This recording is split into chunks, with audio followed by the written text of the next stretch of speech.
think the world has always only ever been a battle for influence. Even if you look at the current battlefield, Ukraine is next door, it's 5 hours drive away.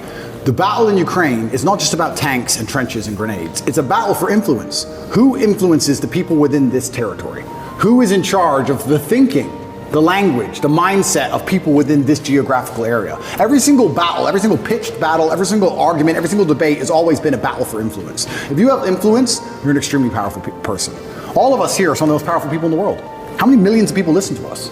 We have massive influence. And I think you can have influence at the ground level. You don't have to be a famous podcaster or famously well-known to have influence. I would argue that those Romanian grandmas who gave me my food will remember me for the rest of their lives. I would like to believe that I gave a positive influence and a positive impact on their lives for the rest of their life. I believe if you go through life and you're genuinely a good person, you try your best to be good to people, and you're honest, and you shake hands, and you don't lie, and you're on time, and you work hard, and you're good to everyone who's good to you, I think you'll have a massive influence. And I also believe, I truly believe that God is extremely giving.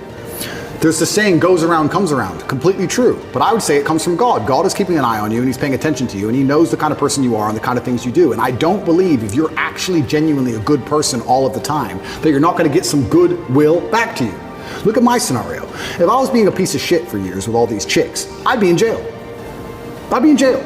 I could have never seen this coming. But the fact that I was nice, paid their taxi home, bought them food, looked after them. Are you okay? I know we broke up. I'm sorry. I know it hurts. I just did it. I was nice about all of it. Here I am. I'm fine. So I could have never seen this Matrix attack coming. It's amazing how what goes around comes around. It's truly amazing. If you're good to people, if you're generous to people, if you're helpful to people, you'd be amazed how much influence you can build up. I say this to people all the time. I don't think if you're a hardworking person who is honest, who shakes hands, who tries to learn, who does what they're supposed to do, who has a good heart, that you're truly, really not going to be able to get what you want. I think the universe is absolutely and utterly giving. When I see somebody who says they want something and they don't have it, I don't even think they truly even want it. You can have anything you want in the world. When a guy goes, I want a six-pack, then why ain't got one? If you wanted it, you'd have it. You'd like it. There's a bunch of things I'd like that I don't have, but I don't want them. Everything I've ever wanted, I've got. I've never wanted something and not had it.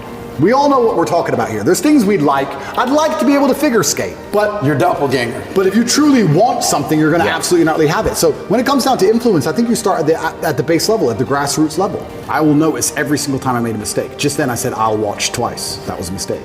I will watch this back 15 times and I will identify every single error.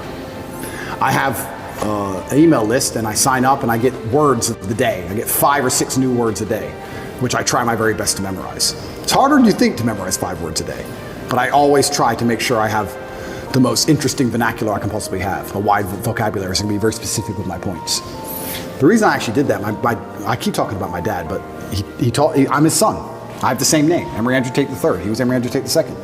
My father was a linguist for the CIA. He spoke Russian and German and Spanish and English.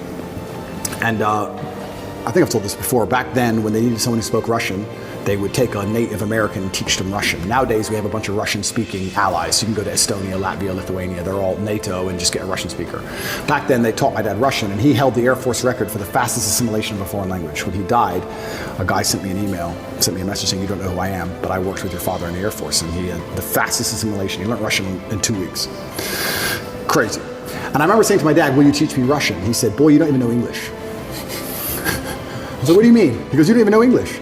And, and once he sat me down with a dictionary, I was like, you're right. I don't even know English. That's why I've lived in Romania 7 years. People say, why don't you speak Romanian? Because I don't know English yet. Putin speaks English. Have you ever heard him speak English? No. Because if you want to speak to Putin, you speak to him in his language. You speak to me in Russian. And I reply to you in Russian to you. I cannot be misunderstood or misconstrued. I don't make a fool of myself. You can't get me on some vernacular trick. I speak my language, and I also prefer that also. I speak English, that's what I speak. If you want to speak to me, you speak to me in my language, so I will win the debate always. Because I always believed in trying to take the best parts of individual people and then amalgamate them. And I know you want a name, and I can't think of one off the top of my head, but I would look at people who I didn't even respect, but they'd have one particular thing about them I thought, that's good. It could be somebody I didn't even like, but he dressed well. I think you just have to be perspicacious and look at people, and there's something you can learn from absolutely everybody, and just try and adapt it all. I'm not saying everybody should be clones of me. For everyone's individual, right? But there might be some things about me they find inspiring that they may adapt and take on board, and then they'll find some things from other people. But learning to speak is something I understood from a very young age how important that would be. That's a superpower.